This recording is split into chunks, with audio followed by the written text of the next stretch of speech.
Thank you, Mrs. Chairman. Je voudrais tout d'abord profiter de l'occasion pour féliciter et remercier mes amis Hassan et Fouad pour cet excellent symposium. Ce n'est pas une surprise. Hassan et Fouad nous ont déjà habitués durant leurs anciens symposiums à de très belles réunions scientifiques et puis dans cette super ville qui est Marrakech. Et Hassan m'a demandé de parler d'un sujet assez débattu qui est le PRP chez les mauvaises répondeuses. Et je tâcherai de vous faire part de mes convictions. Certainement que les convictions d'aujourd'hui seront les doutes de demain, mais il est toujours important de faire le point, mais surtout avec une certaine rigueur scientifique et non pas dans un esprit de dédain. Et donc, le problème chez les mauvaises répondeuses, on en a parlé ce matin, est un vrai problème, surtout dans nos pays où le don d'ovocytes est quelque chose d'illégal. Et il faut absolument essayer de donner une chance à ces patientes.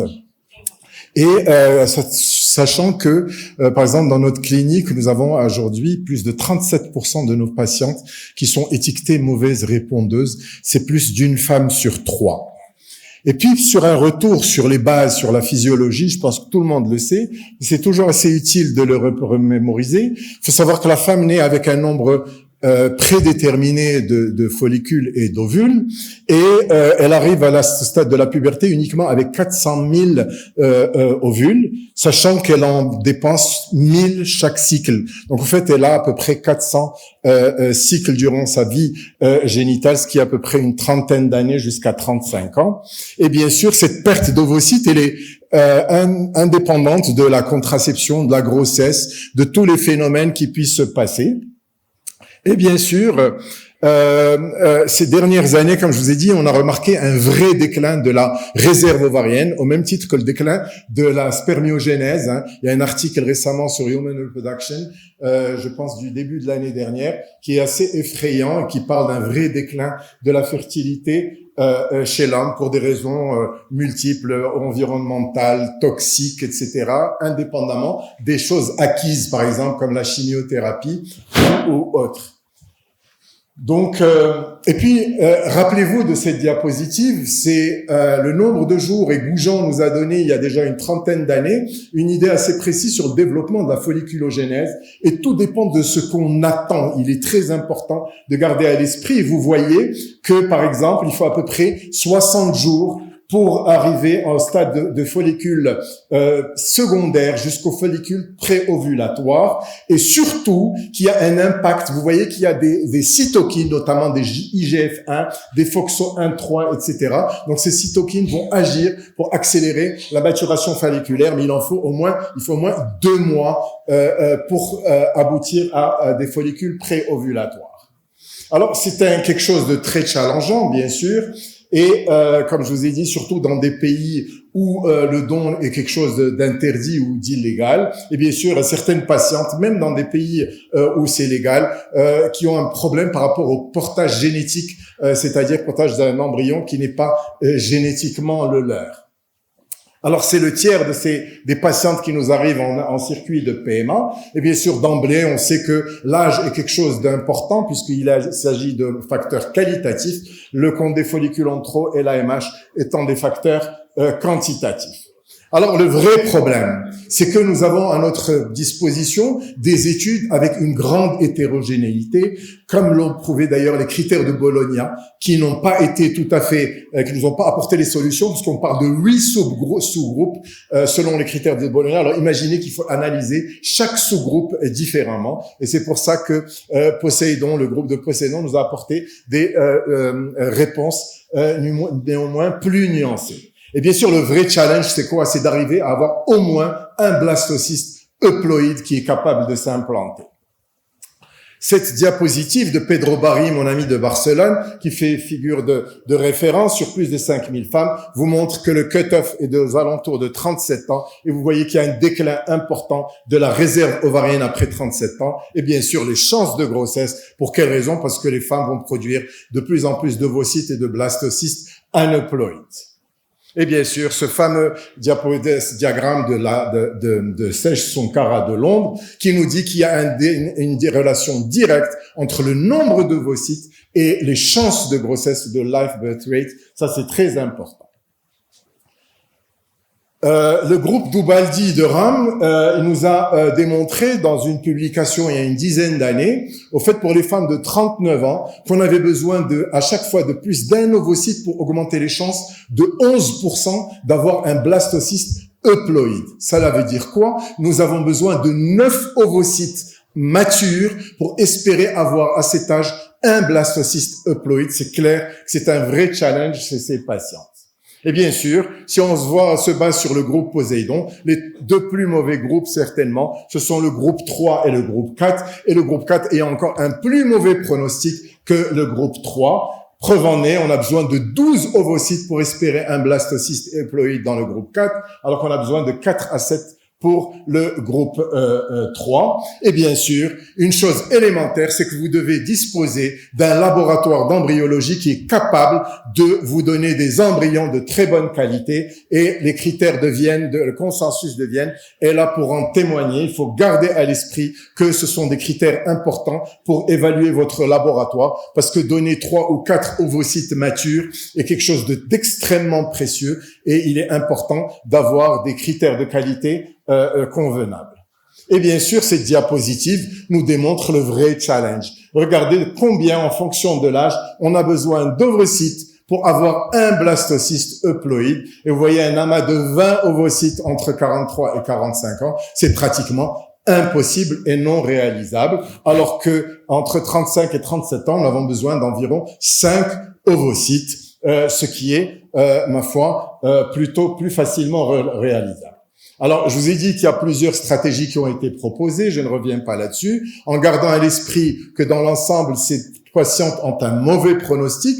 Rappelez-vous, Sej Sankara, ce qu'elle nous a démontré. Néanmoins, je dis que ces femmes jeunes, elles gardent un pronostic qui n'est pas mauvais. On l'a démontré chez une série de plus de 500 patientes. On a analysé les patientes groupe 2 de Poséidon, qui ont moins de 35 ans, qui ont une AMH de moins de 0,4, un taux de grossesse qui n'est pas mauvais, on est aux alentours de 27%, alors que les femmes qui avaient plus de 9 ovocytes étaient aux alentours de 43%. Donc, il faut donner espoir à ces patientes, puisque on dispose d'ovocytes qui sont d'assez bonne qualité. Mais sur pourquoi il y a un déclin de la folliculogénèse, je pense que ce sont les facteurs que nous connaissons tous, sachant qu'il y a des facteurs aussi extrinsèques, et là on parle de la chimiothérapie dans le cadre des traitements. Mais le problème c'est quoi? C'est que nous ne disposons pas, à part du don d'ovocytes, aucune thérapeutique réellement efficace pour traiter et donner un véritable espoir à ces patients. Et c'est pour ça que certains ont réfléchi. Il y a 9 ans, parce que ceux qui ont prétendu le faire il y a une dizaine d'années, le PRP n'existait pas encore, la réjuvénation ovarienne, le mot rejuvenate, c'est bien sûr restore, refresh, revive, sont tous les mots qu'on trouve sur Wikipédia concernant la rejuvenation. Et bien sûr, le concept de la réjuvénation ovarienne est venu pour espérer quoi? Espérer la stimulation de follicules dormants. Et je pense que les études de Goujon nous ont montré que même chez les femmes ménopausées, il y avait encore des follicules dormants à des stades secondaires, voire même à des stades primordiaux. Donc voilà, c'est le process par lequel on va essayer de stimuler ces follicules dormants pour essayer de récupérer des ovocytes matures et au final des blastocystes euploïdes. Alors les indications sont multiples. Je garderai certainement la femme jeune de moins de 39 ans parce qu'on connaît le principe et qu'au-delà de 39 ans, il est très difficile d'obtenir 12 ou 13 ovocytes pour espérer un blastocyste euploïde chez ces femmes plutôt âgées avec un taux d'aneuploïdie qui est assez élevé. Alors, certains ont utilisé des cellules souches, mais ça reste toujours à l'étape expérimentale et plusieurs études aujourd'hui arrivent sur nos journaux. Et certaines d'entre elles parlent même de retrouver pratiquement 68% notamment sur cette série, mais bon, elle est indienne, donc je ne sais pas ce qu'elle vaut, chez des patientes de Poseidon 2, c'est-à-dire des femmes jeunes, expected poor responders, et 2/3 de ces patientes ont montré une amélioration des critères de réserve ovarienne.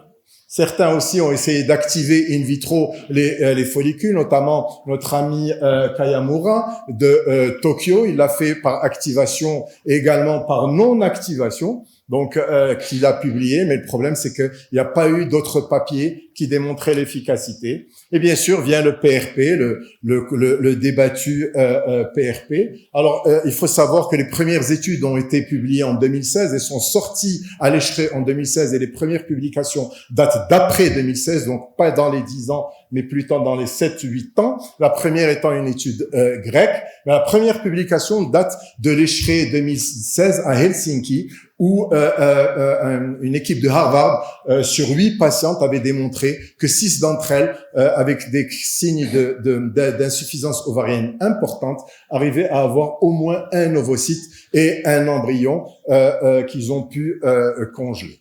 Alors le principe, je vais passer là-dessus, du PRP, on sait très bien que le principe est de sélectionner uniquement le plasma qui est riche en plaquettes. Aujourd'hui, on parle aussi du plasma riche en fibrine. On est en train d'évaluer ça parce qu'il semble que l'apport en cytokine semble plus important et donc une efficacité meilleure. Je ne peux pas vous en dire plus pour l'instant. Et donc, l'objectif est d'amener au niveau des ovaires 3 à 5 fois plus de cytokines. Ces cytokines, comme je vous l'ai montré dans le cycle de folliculogénèse, qui sont importants pour la stimulation folliculaire et notamment ceux des follicules dormants. Donc voilà tout ce qu'apporte le PRP en composition. Il faut savoir qu'aux États-Unis, il y a pratiquement 100 000 PRP de l'ovaire qui sont réalisés chaque année, mais bien sûr, l'efficacité est encore bien sûr débattue. Alors voilà l'impact sur le PRP. Il a été déjà démontré chez la souris qu'en donnant du PRP au niveau des ovaires, même d'ovaires ménopausés, on pouvait stimuler et développer des follicules avec une baisse de la FSH, une augmentation de l'AMH et du compte des follicules en trop, avec même des grossesses spontanées, aussi bien chez la souris, mais également aussi chez des patientes mauvaises répondeuses. Donc voilà, c'est la série qui a été publiée par une équipe de Harvard. Bien sûr, la préparation, je passe rapidement. Tout le monde sait comment on prépare. Il faut prendre uniquement la partie plasmatique qui est riche en plaquettes. Et on sait que les plaquettes sont utilisées, au PRP est utilisé déjà depuis très longtemps, notamment en dermatologie et en arthrologie, en rhumatologie, notamment pour les ligaments ou pour les arthroses avec une efficacité prouvée. Maintenant, qu'en est-il de l'activation? Vous avez probablement entendu parler du PRP activé ou non activé. L'activation se fait par le gluconate de calcium et l'objectif est de potentialiser l'effet de ces cytokines. Alors, il y a un débat, il n'y a pas encore une réponse, bien que une méta-analyse dont je vous parlerai a montré un certain bénéfice de l'activation. Nous, personnellement, on a arrêté d'activer parce qu'on n'a pas trouvé de bénéfice certain quand on activait par rapport au PRP non activé. Alors, les premières études nous arrivent de cette étude multicentrique entre les Anglais, les Chinois et les Italiens, et qui parlait d'un apport évident du PRP, notamment chez les femmes qui sont mauvaises répondeuses, dans un délai de 2 mois, mais bien sûr qu'il y avait un déclin de l'effet du PRP dans les 6 mois qui suivent. Donc vous avez une fenêtre d'entre 2 et 4 mois habituellement pour faire votre stimulation, probablement pas avant 1 mois, parce que si on revient à la folliculogénèse, il est important d'attendre un certain délai pour que ces follicules dormants arrivent à maturation, et c'est là où il y a une hétérogénéité au niveau des études qui ont été faites, qui n'ont pas mentionné le délai entre le moment de réalisation du PRP et la réalisation de la stimulation ovarienne. Donc la procédure, elle est assez simple, sauf chez les femmes qui ont des petits ovaires. Aller chercher ces ovaires, des fois, est assez difficile. Et il est parfois licite de répéter cette procédure au moins une fois à 1 mois d'intervalle. Il faut la faire en dehors des règles. Certains la recommandent de la faire juste en début de cycle après la fin des règles, mais je ne pense pas que ça ait un impact, parce que l'objectif est de ramener des follicules dormants indépendamment des follicules qui sont en développement durant le cycle. Et bien sûr, le suivi doit se faire après 1 mois jusqu'à 4 à 6 mois, basé sur l'AMH, sur le compte des follicules en trop, en l'occurrence. Alors, la première étude multicentrique sur 50 patientes avait démontré un bénéfice certain en termes de marqueurs de la réserve ovarienne, notamment dans le compte des follicules en trop et en termes d'AMH avec une élévation de l'AMH et même en termes de taux de grossesse.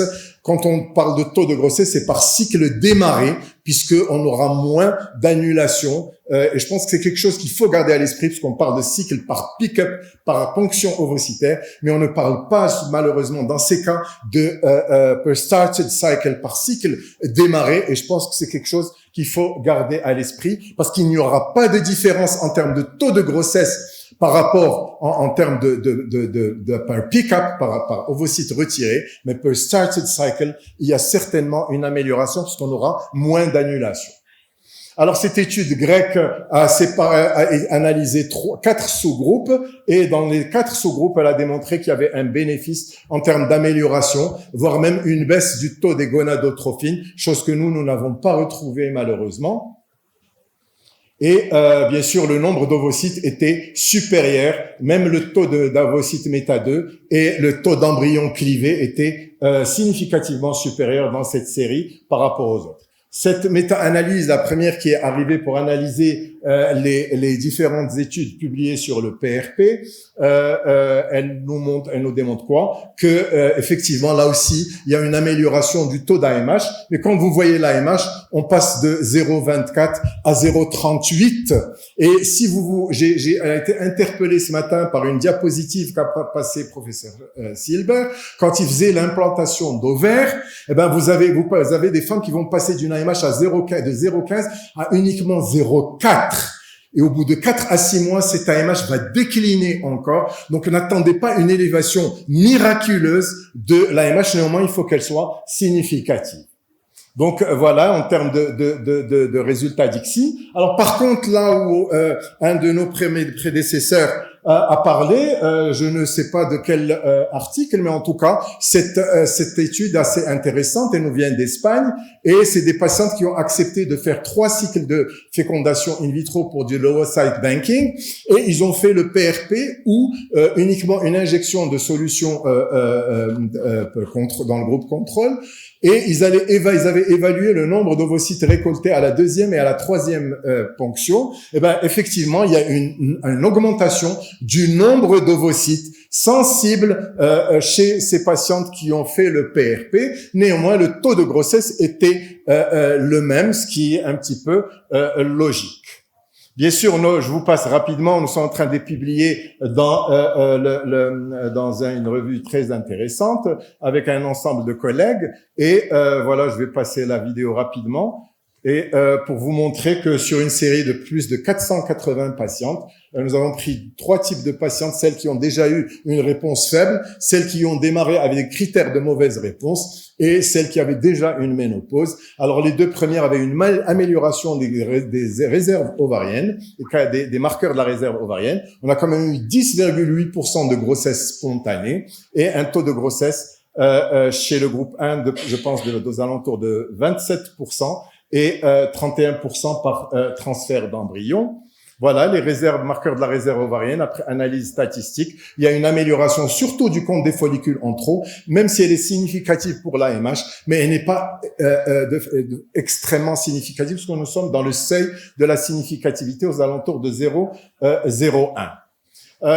L'autre groupe de patientes qui n'ont jamais eu de stimulation au préalable, nous avons eu un taux de grossesse qui était également aux alentours de 22%, et un taux de grossesse, total pregnancy rate de 27%, puisqu'il y avait eu aussi des grossesses spontanées. Par contre, les patientes qui avaient moins de 40 ans, qui avaient une ménopause précoce, ces patientes, nous les avons suivies pendant 1 an.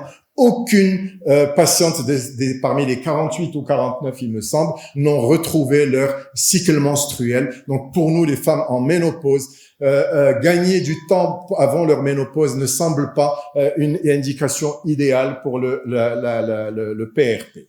Et bien sûr, récemment, il y a eu une méta-analyse qui est sortie, qui est assez éloquente. Une méta-analyse, elle vaut ce qu'elle vaut certainement, comme on peut choisir les articles quand on n'est pas pour une technique particulière. Néanmoins, cette méta-analyse, elle a l'avantage de démontrer, par contre, qu'elle démontre qu'il y a un bénéfice supérieur quand on utilisait le PRP activé par rapport au PRP non activé. Mais par contre, chez les patientes de façon générale, on avait une amélioration du nombre d'ovocytes, du nombre d'embryons, du compte dans la follicule en trop, un peu moindre pour l'AMH, je vous ai expliqué pour quelles raisons, et cette amélioration, elle se faisait dans les 1 à 2 mois, mais avec un déclin au bout de 6 mois. Alors, je suis dans les temps et je veux conclure pour dire certainement que ces patientes nous posent un réel problème. Ce sont les patientes les plus challenging au niveau de la prise en charge en assistance médicale à la procréation. Le PRP n'est certainement pas la technique miracle qui va apporter la solution miracle à ces patientes. Néanmoins, il serait licite, et à mon sens, il y a une analyse qui doit être beaucoup plus fine pour trouver réellement les patientes qui sont les bonnes indications de cette technique. Preuve en est aujourd'hui, l'Eschrei, il a déjà débattu, bon, bien que la loi du plus fort est toujours la meilleure, comme a dit La Fontaine, mais n'a pas encore recusé le PRP, mais néanmoins, c'est une technique qu'il faut continuer à évaluer et ne pas jeter dans les pâturages comme certains le pensent, et je vous remercie.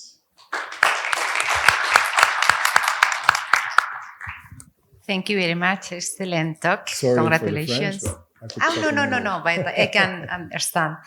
Is there any question in the audience? Please. I speak English or French or As both? you want. No, As you in want. French. OK. In French. Merci pour ton topo. C'est pas une question, c'est un peu une expérience personnelle, un commentaire tout simplement. C'est vrai que depuis quelques années, on vit avec une baisse de la fertilité féminine, avec même chez entre guillemets les normo-répondeuses, le nombre d'ovocytes récoltés est en baisse. Chose qui nous embête puisque si on veut un cumulative live birth rate qui est excellent, on a besoin d'une cohorte assez importante. Alors, c'est un sujet qui nous a embarrassés, comme tu l'as bien précisé, puisqu'il n'y a pas de dons dans notre pays. Alors, bien sûr, on s'intéresse à ce qui peut rendre service à nos patientes. Alors, heureusement, tous les gens qui ont publié dans les différentes techniques sont passés à Marrakech. Jacques Cohen, en 2018, était là. C'était le premier à penser que le cytoplasme d'une jeune pourrait améliorer les choses. Ça n'a pas marché. Et puis après, c'est l'équipe d'Ivy. Heureusement, on a la Barta from Valencia, qui ont fait la promotion de l'ASCOT 1, pas le deuxième, mais c'était un peu difficile. Donc, je savais que je n'allais jamais le faire puisqu'il faut cathétériser l'artère ovarienne. Donc, j'ai laissé tomber. Et puis, en 2020, on avait invité Kazuhiro Kawamura, qui a eu sa conférence par visio à cause du corona, et j'ai eu l'occasion 2 ans après le Covid, de le visiter à Tokyo parce que ça m'intéressait et j'ai acheté tout le matériel. Mais quand j'ai compris que le coût de la technique, puisqu'il faut baisser la FSH par des traitements d'oestrogènes et puis après les bombarder par de la FSH pendant 15 jours, et puis s'il n'y a pas de réponse, vous allez lui dire, madame, il n'y a pas de réponse, ben on recommence. C'était irréalisable dans un pays comme le Maroc. Et puis finalement arrive l'équipe de Murcie, and la Barta probablement Professor Munoz in Ivy Alicante, no, Murcie or Alicante. Yeah, Professor Munoz, Alicante. Munoz Alicante, yes. It's the unique ovarian center of rejuvenation in the world, and I go there to learn the ASCA2 because it's better, because the PRP that we have here, it's not the same like you have, but we don't have any data. And I came with the material, and I go to Vitoria in the north, the Spain, to learn the technique, because Professor Munoz do another technique with stem cells. Il injecte pendant 4 jours un traitement pour mobiliser les cellules souches. Et puis, le vendredi, il fait ses ponctions, et c'est un kit d'IV. C'est pas du PRP qu'on trouve dans le commerce, avec un matériel spécial. Et j'ai pas osé l'utiliser, j'ai tout le matériel, parce que je me suis dit, ça va dépasser les 15 000 dirhams pour un résultat qui n'est pas sûr. Donc, j'ai arrêté de penser, et puis attendons peut-être Sherman Silber avec sa technique des cellules de la peau, et je te remercie. C'est simplement un commentaire personnel, hein. Merci à Omar pour cette présentation. Le problème qui se pose effectivement au niveau du PRP, même sur le plan technique.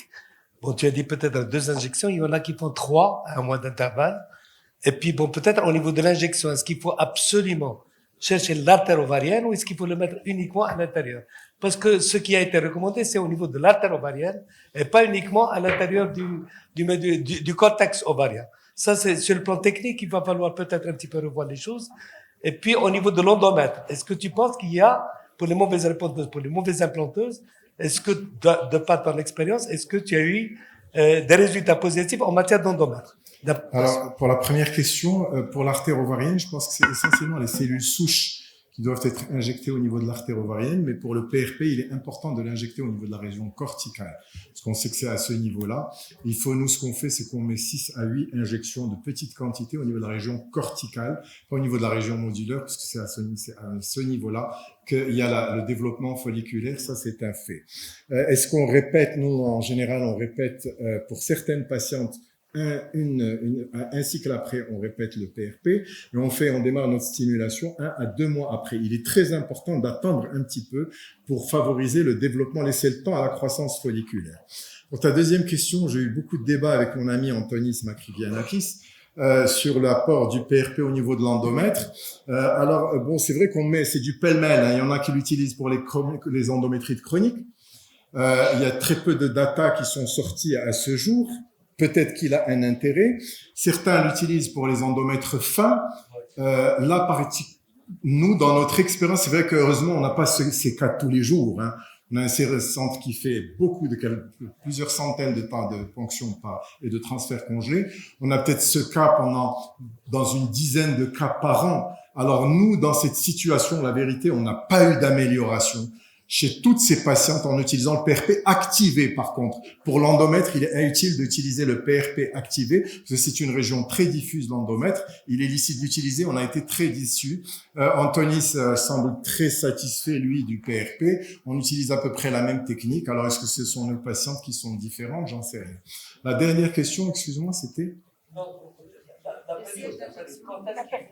Juste n'importe quelle période, pour moi, il n'y a pas de raison. Bon, quand tu l'as fait pendant la période ovulatoire, tu enlèves à la patiente la possibilité de tomber enceinte spontanément. Donc, je pense qu'il faudrait la faire pendant la première période du cycle, juste après les règles, ou alors pendant la phase lutéale, après l'ovulation, parce que je pense qu'il est quand même licite de laisser à ces patientes qui vont peut-être avoir un follicule qui peut féconder de tomber enceinte. C'est la seule raison, mais il me semble pas licite de choisir une période par rapport à une autre. Je sais pas si d'autres. اهلا There's وسهلا. another question in the audience. اوكي انا هتكلم بالعربي يعني. انا عايز اقول تجربتنا الخاصه في البي ار بي سب اندوميتريال انجكشن، يعني بنحقن البي ار بي تحت الاندوميتريوم مش جاست فلاشنج. تمام. الحقيقه دي بالصدفه جربناها في عيانه وكانت حاله فيلد اي في اف 4 تايمز وانجكتد ذا بي ار بي تحت الاندوميتريوم. والفكره جت في دماغي ان انا شفت مراتي بتعمل في وشها بي ار بي تحت الجلد، فوشها على طول باين صغير وريجوفينيشن، فقلت طب واي نوت ان احنا نجربه سب اندوميتريال. كانت حاله واحده والعيانه جت بريجننت. فالحقيقه كنت بعدها بشهر في مؤتمر وقلت السكسس ريت بتاعي 100%. طبعا بهزر يعني، هي حاله واحده وحملت. فالرئيس الجلسه كان راجل ساينتفك قال لي you have to make a study to prove this. ف we did a study about PRP in cases of poor endometrium في الاي في اف. العيانين الاندوميتريوم بتاعهم مش عايز يتحسن. وكان الفولو اب ما كناش بنستنى البريجنسي، كنا بنشوف بعدها بشهر او شهرين الثيكنس بتاع الاندوميتريوم. فحق ربنا الفولو اب الثيكنس كان كويس قوي، كان كويس قوي. يعني التريبل لاين والثيكنس it was excellent. However, to be honest, this was comment of my son. He told me, Dad, we have to be honest. This thickness could be due to edema of the endometrium because of what we injected. Up till now, we cannot conclude if it has a value or not. Regarding injection into the ovary, I attended a study of Dr. Sunita Tundulwakar in India. She reported a pregnancy, but we don't have any success for the ovary so far. I just wanted to share أشارككم بالتجربة بتاعتنا في البي ار بي. شكرا لكم. شكرا. Can I answer? Yeah. Yeah, well, unfortunately, when we have experience, it's important to prove that, and to prove it, we need to publish it. But there is a very nice randomized control trial regarding comparison between flushing of PRP in the endometrium and subendometrial injection of PRP, and indeed there was a better results with the subendometrial injection for the PRP. Regarding Dr. Sunita, I know her. She was with me in India twice this year, and she used PRF. That's what gave me the opportunity to think about the PRF, the plasma enriched in fibrin. She thinks that the duration of the effect should be better than 6 months as for the PRP. We did some cases because the preparation is much different. I'm still waiting for some data regarding the PRF, and it's better results than for the PRP. Okay, thank you for your comments. Another question? Bonjour, ce PRP mélangeait toutes les sauces, à toutes les spécialités. Et dont un confrère d'ailleurs qui est au nord, qui fait de l'indigence médicale. Justement, je pose la question à mon ami Hamama, et ici au niveau du Maroc, est-ce qu'on a des résultats probants ou seulement c'est de l'eau dans le sable? Je pose d'abord la question à Samir pour nous donner son avis, parce que c'est interdit en France, n'est-ce pas? Oui. Donc, je voulais cet éclairage. Je veux éclairer Dr Marouni, notre ami. D'abord, la France n'est pas un modèle en termes de... Excusez-moi, je vais répondre. On n'est pas un modèle en termes de célérité dans les process. Et la preuve, c'est que la vitrification, nous l'avons faite en 2007 quand tout le monde nous a critiqué et que le premier bébé par mon ami Samir a été révélé en 2012 ou en 2013, qui nous a fait gagner 6 ans d'expérience, qui n'est pas négligeable. En ce qui concerne le PRP, nous sommes en train de publier avec le Frontiers, pour ne pas les citer, in Endocrinology. C'est eux qui nous ont sollicité pour publier quand on a fait notre cours PCC à l'Écheret. Et je pense que les papiers verront le jour assez dans toute l'utilisation du PRP dans le cadre de l'infertilité. Maintenant, il ne faut pas vendre cette technique, et je te l'accorde, mon ami Hussein, c'est que ce n'est pas une technique miracle, et l'utiliser chez une femme de 52 ans et annoncer qu'elle est tombée enceinte est une pure utopie, et c'est même beaucoup de malhonnêteté scientifique, je te l'accorde parfaitement.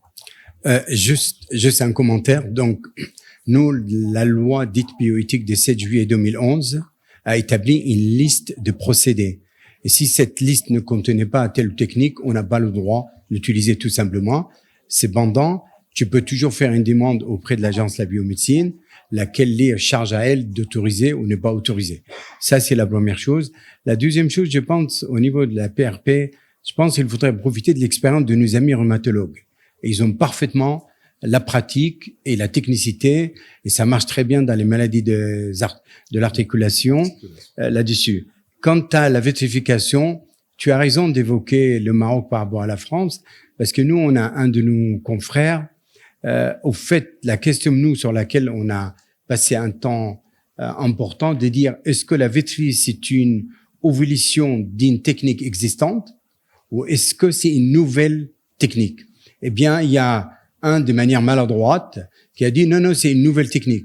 Du coup, ça nous ramenait jusqu'à la loi de 7 juillet 2011.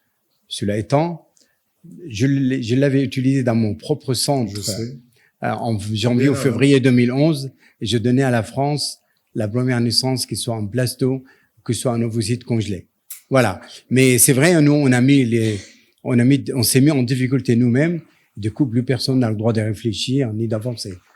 Je sais certains qui la pratiquent en France, mais sous leur propre responsabilité. Okay, thank you so much. We have to close the session. It has been an interesting debate.